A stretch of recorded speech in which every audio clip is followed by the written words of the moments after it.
Meantime, fire rips through the roof of a Mesa church. And tonight, the pastor is left trying to put the pieces together. The blaze broke out at the New Life Assembly of God Church near University and Country Club. Plumes of black and white smoke could be seen shooting out of that roof this afternoon. Firefighters went on the offensive using 3 ladder trucks to try to put this one out.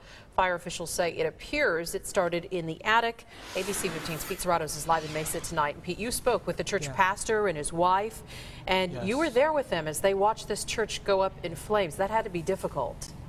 Yeah, Katie, and as you can imagine, it was a very emotional time for them. And I want to show you what it looks like now. You see the damage to that roof. They're telling me that's the administrative part of the building. It's completely burned out. And look, it didn't take 1 crew to put this out. It took 3 crews.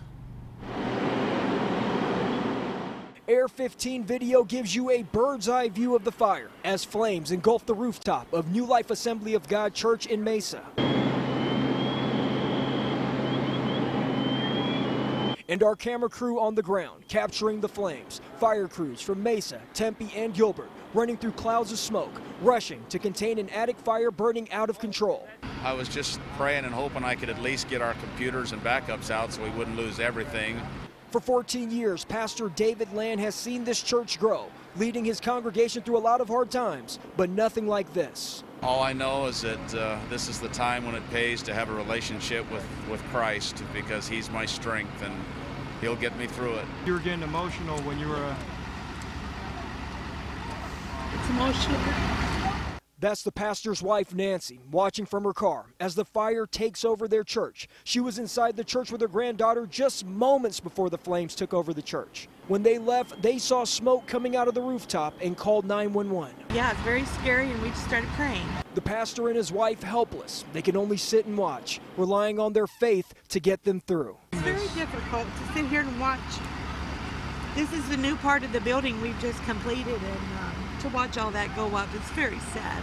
I'm just going to have to just take it a step at a time and see what happens. And thankfully, no one was hurt through all this. And right now, as you see, there's a restoration crew on site, and they're fixing, everything that's going on here. As that roof, you see, there's a lot of damage here. And the pastor told me that they still don't know where they're going to hold their Sunday service at this weekend, Katie. Yeah, and Pete, we watched this church burn live on ABC 15 News at 11. There were a lot of firefighters out there on the scene. Obviously, that's because it's so hot and they need to cycle them through. But do we have any idea how many crews? Well, we spoke with Forrest Smith with Mesa Fire, and he told us that there were more than 100 firefighters out here. Now, they were able to bring out 3 crews, Mesa, Gilbert, and Tempe, because this was a second alarm fire. So they had a lot of help out here, and he told us it was more than 100 firefighters. Yeah, had to be that many. And these guys are wearing a lot of gear. In the media, we've tried this on before, and it's tough to keep hydrated and keep from getting overheated. What were they doing? Sure. Well, you know what, since this was a second alarm fire and they're able to have 3 crews here, Mesa Fire mentioned to me that they're able to rotate these crews out. And also, there was a hydrating station where we saw there was medical staff there in case any of them had any heat stroke. Thankfully, none of them were hurt. There was no heat stroke, no incidents of that. But they had everything here to take care of the firefighters, rotating them and also making sure they were hydrated, Katie. Yeah, always want to keep our crews safe out there. Pete Serratos reporting live for us this afternoon. Pete, thank you.